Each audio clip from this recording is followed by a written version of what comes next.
Today we are discussing the topic of whether veterans can receive VA disability benefits for substance abuse such as drug use and alcoholism.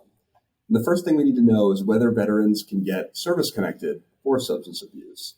And the answer is that veterans cannot be directly service-connected for substance abuse. However, veterans can be compensated for symptoms arising from substance abuse if the substance abuse is attributed to a already service-connected disability, such as a psychiatric condition. So here, the substance abuse would serve as the intermediate step between the service-connected disability and the claimed disability. Kayla, can we talk a little bit more about intermediate steps? Yeah, absolutely. So just to kind of provide sort of a real case example of what this might look like, if a veteran has a service-connected condition like PTSD or some other psychiatric disability, and they use alcohol as a means of coping with their symptoms, including things like sleep disturbances or other psychiatric symptoms that may come along with those diagnoses. And then as a result of that prolonged excessive alcohol use, the veteran then develops cirrhosis of the liver. The veteran may be able to receive service-connected compensation for their cirrhosis of the liver on what's called a secondary basis. So here, the veteran's alcoholism serves as an intermediate step between their service-connected PTSD and cirrhosis. In other words, alcoholism or really any substance abuse can be used as a bridge to connect a veteran's primary service-connected condition to the secondary condition that they developed as a result of that alcoholism. There are some exceptions to this, however. So Bethany, do you want to talk about VA's willful misconduct rule? Sure. So the willful misconduct rule is kind of the main exception to getting compensation as a result of disabilities that were caused by substance abuse. So for example, if during a veteran's active duty military service, they had a substance abuse related accident, one that can come up somewhat frequently is if, as a result of substance abuse, a veteran is in a car accident. And in that car accident, they get injuries, oftentimes orthopedic disabilities. In a case like that, what the VA might do is find that the initial accident was a result of willful misconduct, given that substance abuse was the cause of the accident. That can be difficult to overcome in a case like that because the car accident was deemed a result of willful misconduct. The veteran will not be able to get any compensation for any injuries that or disabilities that resulted from the car accident. This is typically going to be a formal finding that the VA makes during the pendency of a claim. So what that means is it actually might come with appeal rights.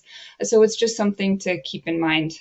When it does happen, it can be very challenging to overcome, but it is a finding that a veteran has the ability to disagree with if they deem it necessary.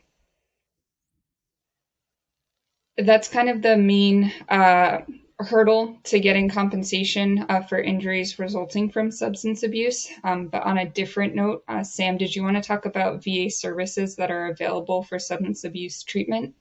Yeah, absolutely. So VA offers many services available for substance abuse treatment.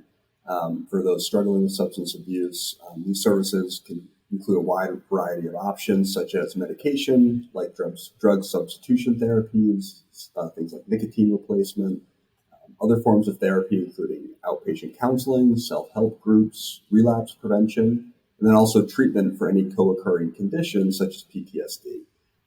Veterans who wish to use these services should first apply for VA healthcare. To learn more about applying for VA healthcare, you can check out the link that we've included below. And if the veteran does not have VA healthcare, it's important to remember, too, that they may still be able to get treatment at a VA medical center or find a substance abuse disorder program for such treatment. In addition, another important resource is the Veterans Crisis Hotline, which offers 24/7 assistance. It's confidential and anonymous, so veterans do not need to fear any kind of stigma or retaliation from reaching out. And this resource is available to all veterans, even those that do not have VA healthcare or have not been service-connected even for any VA benefits. So veterans may call the hotline. That number is 1-800-273-8255, and you can press 1 when prompted, or by texting 838-255. Again, that number is 1-800-273-8255, or by texting 838-255. And I will hand it off to Kayla for closing remarks. Yeah, thank you both for all of the information. I think the last bit there is really helpful for a lot of our veterans, just making sure that they know that resources are available to them if alcohol or substance abuse is something that they're struggling with. But be sure to like this video and subscribe to our channel for more veteran-related content. We've added links below for each of the topics that we've discussed in this video today. And in addition, you can check out our blog at cck-law.com for more information outside of what this video covers. For background information on VA disability benefits and how to apply, you can check out the link below for the top 8 tips for winning your VA claim. Thank you so much.